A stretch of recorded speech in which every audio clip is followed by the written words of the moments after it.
it's not gentle parenting, it's spirit-filled parenting. That's where we need to land. Oh, I love that, right? Mom. Yes. Because gentle parenting is the new thing on, let them make their own decisions and don't ever tell them no and let them hear their voice and all that. And it's great, kids, for you to hear their voice, and it's great for them to feel loved and all the time. But God does tell us that we are to train up our children in the way they should go. And God does tell us multiple times that children should obey the parents. So we get our instructions from God, not the world. Mm-hmm. So we're not talking about dictatorship parenting or authoritative. We're not talking about letting them do whatever. We're talking about the middle ground here. We've lost sight of the middle ground. Okay? So we want spirit-filled parenting with love, joy, peace, patience, kindness, gentleness, self-control. But part of that self-control is teaching your child to obey you as the parent. Hey everybody, welcome to Wire Talk. Let me ask you a question. Do you find yourself in a place to where you are struggling, you're frustrated, you're aggravated because life isn't going the way you had planned? And if that's the case, then today's episode is for you. It's going to be a hard journey. These are some hard questions, but I think that you're going to find hope on the other side. So let's get started. Welcome back to Wire Talk. Hello, everyone. I'm so excited you're here today. We've got some hard questions that Mom is going to answer with a lot of grace and encouragement, but a little bit of tough love, but in the best way, because I think all moms need that. So I hope that you've finished listening to this episode and you're encouraged and have a little pep in your step to go through sometimes hard things when life is not going your way. I hear you. Yes. And that happens with all of us. Well, it happened today. Yeah. Tell us what happened today, Emily. Well, today, so we batch record, so this is airing in June, but right. For purpose sake, today was Grayson's last day of preschool, and he just was feeling a little off, and I said, do you want Daddy to come pick you up from school? And he's like, no, I really want to go. They were doing pizza and water day. Like, it was a big deal. He was so excited about it. He's been telling everybody about his last day of preschool, and he's like, my tummy hurts, but he didn't have a fever. He said he wanted to go, and then about 3 minutes before we start to record podcast, I got a call from his teacher saying I needed to come pick him up. So he's not feeling good. He's not feeling good. And then I call the doctor and you need to talk to the triage nurse. And I'm like, can I just make an appointment? Because if I don't make an appointment, I know how it's going to be. I'm going to get pushed to the afternoon. They're like, no, you got to talk to the nurse. And I'm like, okay. So anyways, now you're in the afternoon. Now I'm in the afternoon, and it's right when Harper gets off the bus. Isn't that fun? That's so fun. So life is just not going exactly how I wanted today to go. But you know what? Pivot. Thankfully, Brian is home. He can get Harper off the bus or take Grayson to the thing. Thankfully, you are gracious and weren't upset about it. Let's just push and we'll record in a little bit. But listen, for those of y'all that are watching, we got a lot of pattern going on. I got pattern going on. Emily's got pattern going on. I love our wallpaper, but it's a lot of pattern. It's a lot of pattern. But it's not dark, which I love. Yes. But it's a lot. And you and I don't necessarily, sometimes our outfits do coordinate. But today, you're wearing black and white cream, and I'm wearing bright pink, bright red. And you know what? I could have worn my pink top. I should have changed. Well, it's too late, Mom. Emily's like, we are starting, and we are not stopping. Yes. Because we got Grayson out there watching cartoons until we get this over with. So anyway, so it's going to be a really good episode today. Yeah, these are good questions. They're really hard, but you know what? I really prayed about these before. I pray about all of them, but I was reading them to Emily. I'm like, these are hard questions. I don't know what I'm going to answer them or how I'm going to answer them. And then whenever I sat down to do it, it just all came to me. I just think that's the Holy Spirit, too. Totally. You know 100%. For sure. Yes. Well, let's get started because I don't want to waste, not that we're wasting anyone's time, but I want Wire Talk to be something where the moms get something out of it. Yeah. And no offense, but they don't necessarily want to hear us about our day all the days. You know what? It might make them feel better that their day is going crazy like ours. But let's jump in. All right. Sounds good. Last thing, as life's not going planned, I usually have the iPad, but Grayson's watching a show on the iPad, so I have a paper today. So there you go. It's old school today. Yeah. Okay. Question 1. Is there a good Bible study for life not going as you planned? I'm a military spouse of 14 years, so you'd think I'd be used to the chaos. But my life and marriage are shrouded in disappointment and anger currently. I've got to get out of this funk, and I know only God can make this happen. Listen, I so understand where this sweet girl is. She's not a girl, this woman is. But the study that pops into my mind the first is 6 Truths of Motherhood. And I think it's section 4 or 5, and it's called The Scoreboard of Life. Oh, it's one of my favorite talks that you do. Well, you can tell. Why? Why is it one of your favorites? Oh, why? Why is it my favorite talk? Because sometimes we think life should be fair. Yeah. And in the scoreboard of life, you see a tangible look of what Dad's life looked like, what your life looked like. But it's so easy to, even though I'm not a military spouse. Right. I think any wife, I think military spouses have it harder than anyone else. So please hear me say that. But I do think anyone can play their own little sob story and be like, he is still doing this and got to dinner and gets to do this. And I'm stuck at home changing diapers and taking to the doctors and doing car rider line and all that stuff. And it just, you can throw yourself a pity party. Yeah. And it was just an easy, tangible thing to see that you were like, this is what Greg's life looked like. This is what my life looked like. Yeah, he was winning. But how do you just shift your mind in that? Well, and whenever you're stuck like this poor mama, shrouded in disappointment and anger, I've so been there. And she's right. The only thing that can get her through this is God. It's not her husband. It's not an extra day at the spa. It's not a housekeeper. It's not a nanny. It's none of that. It is God. God is what is going to get this sweet mama through, because we have to embrace the season of life that we're in and just ask God to meet us where we are and meet our needs where they are. And I've been there, I've done it, and I know it works. We have to keep our eyes on Him and trust in Him. So Ruth is another good book in the Bible to read whenever, not necessarily for Ruth, but for her mother-in-law, where life wasn't going the way she wanted it to go. Yeah. And how God, orchestrated and worked through all of it. And then Joseph's story, where his brothers sold him into slavery. It's pretty bad. I don't think that was the way he envisioned his life either, but that is another great story. We could go through lots of stories, but those first two popped into my mind. But the bottom line is, life doesn't go the way we want, and it's not fair. And so what do? Yeah. And I've been there. I've been angry. I've been disappointed. I've been frustrated and taking it all out on Greg. And it's not the way to develop a strong marriage. I'll tell you that. Yeah. But God healed. And, that's why when we went to Scotland a few weeks ago, I jumped online and I was just like, I'm so glad now, sitting in 38 years of marriage. Almost 39. Almost 39. And I'm so glad that I did persevere and lean into the Lord and not into my self-pity and not into my rage. But I really did do the hard work. It was very hard. But I'm glad I did, because now I'm reaping the benefits and the rewards for it. And I've been reaping them for a little while, not just right this second. But I'm just saying, God is a redeeming God. So, Mom, there is hope for you. And so get 6 Truths. It's actually on our app. It's free. Birds on a Wire Mom's app. You go to group curriculum, and then it's 6 Truths. Then you just find the episode and you click on it. We do have a workbook that you can buy through the website and do it along with it. But the actual sessions are free. The video. Like I said earlier, I'm not a military spouse, but I can understand when life is not going as you planned. And just like you said, there's a season where Brian and I were just not on the same page. And it was whether or not we were going to have baby number 3. And that's not like are we going to move to Cumming or Alpharetta? Like you can't just kind of, anyways. And I mean, no going back on either way. God really just it was 4 years. I mean, Grayson's almost 5. And I just was like, God, this is not where I thought I would be. I thought I would have 3 or 4 kids by now. Like, why do I only have 2? And God really worked through me. And I mean, He would not budge Brian's heart at all. And I can see now why, because God was showing me in a very hard season, like, Emily, no matter your circumstances, you've got to look towards me.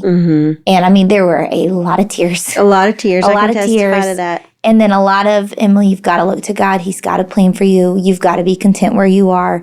And so that's why I think this little nugget that's coming in August is such a blessing because God totally was just like, see, I had you the whole time. Even if it didn't turn out with baby number 3 on the way, God really showed me and showed up in those 4 years. Like, Emily, you need to be turning your eyes towards me. And I mean, my relationship with the Lord, 100%. Because there was a time, and I feel like you can understand this with Dad too. There was a time I wasn't really happy with Brian. You know what I mean? But I just asked God, I was like, you got to love him through me because the Holy Spirit's got to do it through me because I can't do it right now. Well, it's just, marriage is hard. It is hard. You know, and then you add life to it, and it's just hard. Yeah. So you're doing a good job, Mama. Yes, you are. And I love, and then we'll move on, but I just love how she said, and I know God's the only way that can make it happen. Yeah, so she's asking for help and guidance, and the scoreboard of life I think is what you need. Yeah, I think that's great. Yep. Perfect. All right, you ready for the next one? I'm ready. Let's do it. All right. Hey mamas, it is Katie coming on to remind you that enrollment in the Peace for the Anxious Mom study closes soon. This brand new self-paced study from Birds on a Wire Moms is only available at this price through June 30th. So if you've been meaning to sign up, now's the time. This content was the basis for the SOAR conference this past spring, and now you can go even deeper with 6 brand new teaching videos from Karen, a beautifully designed study guide, and 4 lock screen graphics to carry God's word with you wherever you go.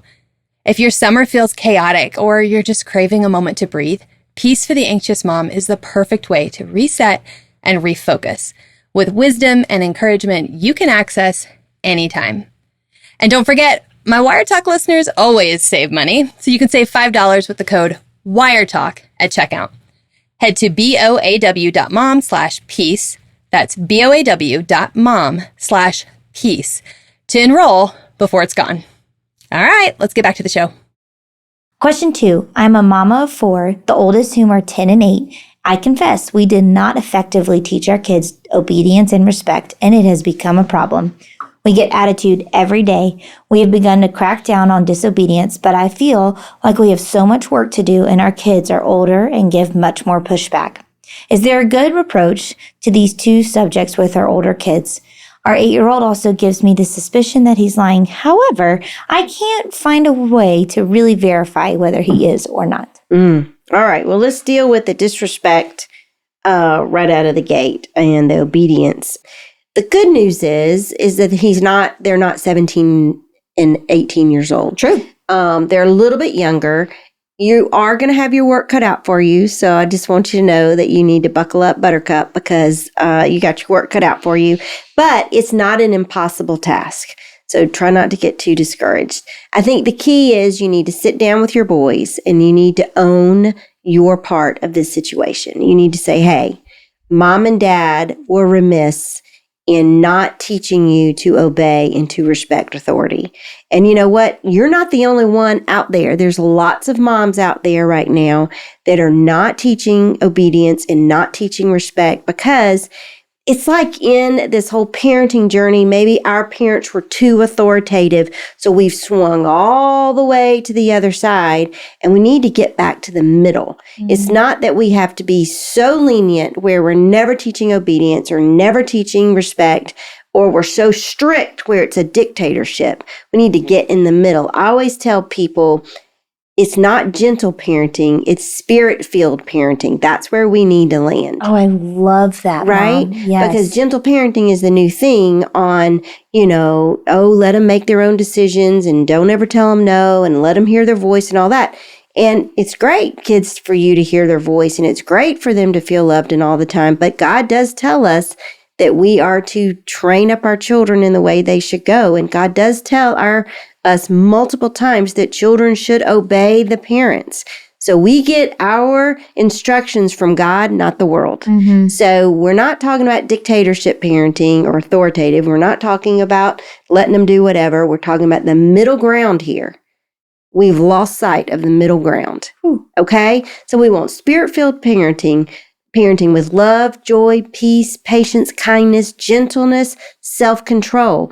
But part of that self-control is teaching your child to obey you as the parent. So getting back to this, sweet mom, you need to sit down with your boys and you need to say, hey, we take ownership of this. We have not taught y'all how to obey. We have not taught you how to respect your authority. So therefore, you're 8 and you're 10 and you don't do that. But we were wrong. We've been convicted by God that we did not teach this the right way. So we are going to start changing the rules around this house. And we're going to really start stressing obedience and respectfulness. Okay? And then, Mom and Dad, it's up to you. You've got to stick with it. You've got to be consistent, and it's going to be hard. They're not going to like it. They're going to push back. They're going to yell. They're going to scream. They're going to do all the things. And you just need to know that that's your punishment for not doing it in the first bit. You're not being punished. But in a way, you are, because it's going to be really hard. Right. But you can do it. And so you just say, we're going to be consistent, and we are going to stay with this. And the boys will learn. They will. They will learn. And the quicker you're consistent and lower the hammer and all that, then they'll get it. And because nobody likes to be, No one likes to be in trouble. No, they don't. And as far as the lying goes, I would really start asking God to show you when they're lying. And He will. Because I had one. That's me. And I thought the same thing. Like, I think she's lying, but I can't prove it. I don't know that she's lying, but I have, strong suspicion she is. And I started to ask God, like, show me when Emily is lying. And this is when she was little. And He did. He said, look, she's lying. And I would catch you. And crazy things. And I would be like, oh my goodness, I can't believe Emily's lying about that. But she had that green temperament. And she didn't want to get in trouble, and she knew what I wanted to hear, so she would just tell me, no, I didn't do that. Yeah. And she had those sweet brown eyes, and I just believed her.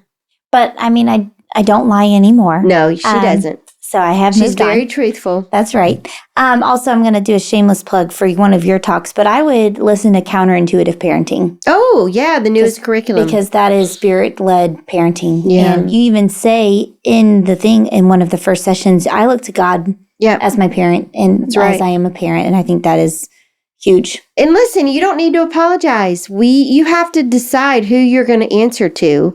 And I just chose early on, I'm going to answer to the Lord. The Lord is giving me my directive on how to parent, and He's the one I'm going to follow. And I don't apologize to that. And if my friends or my family or whoever thought I was strict, I was like, well, I don't answer to you. I answer to God. Yeah, for sure. And she would tell us that I too. would tell the kids that. She's like, I don't listen to you. I don't listen to your friends. I listen to God. And let's just say you can't really argue with that. So... But I think you as a parent need to own it with your boys up front. Don't blame them. This is not their fault. This is your fault as a mom. Hey, I've been there. I call it the new sheriff in town talk. I gave that talk multiple times. You have, for sure. Yeah. All right. Next question. Mm-hmm. Does anyone else deal with extremely disrespectful teenagers? I want to know how to remain calm with teenagers. Their father, stay-at-home dad, is extremely passive. Almost no structure, rules, routines, their whole lives. He does things the boys want to make them happy or whatever behind my back. Help. All right. Well, this is really an issue between you and your husband. Mm-hmm. Y'all have to get on the same page. And clearly you're not on the same page. And if he's with the boys more than you are, then it's even more imperative that y'all get on the same page. And you're probably, more than likely, going to have to go to counseling to get on the same page. Yeah. But I'm going to strongly suggest that you invest in that part of your marriage, because if you don't, what's going to happen is the divide is just going to become greater and greater and greater. And then you're going to be frustrated and angry and bitter and all the things. And he is too towards you. But y'all need to find compromise. He may not have to come all the way to your standard, or you probably won't come all the way to his laid backness. But you need to find a middle ground where you can both agree. And then it's a situation between you and your husband that once y'all get that settled, then you can know how to attack with the boys or the teenagers. It's just natural for a teenager to be disrespectful, especially, what'd she say, 17? No, just teenagers. She just said teenagers. I'm sorry, I thought I read a 17-year-old. But anyways, as teenagers get older, closer they get to 18, that was my point, is they do get more and more disrespectful because they're so independent and they want to do everything on their own. So, but that's why it's important that y'all are on the same page, and what he doesn't put up with, you don't put up with, and vice versa. So I think there is middle ground to be had here, but you got to find it. Mm-hmm. I think going to counseling is a great option. Mm-hmm. But also, I think this is just the podcast for Birds on a Wire curriculum. Mom, you and Dad did a Parenting Together curriculum. did. And if you can get to counseling and work through that and then watch that curriculum Together.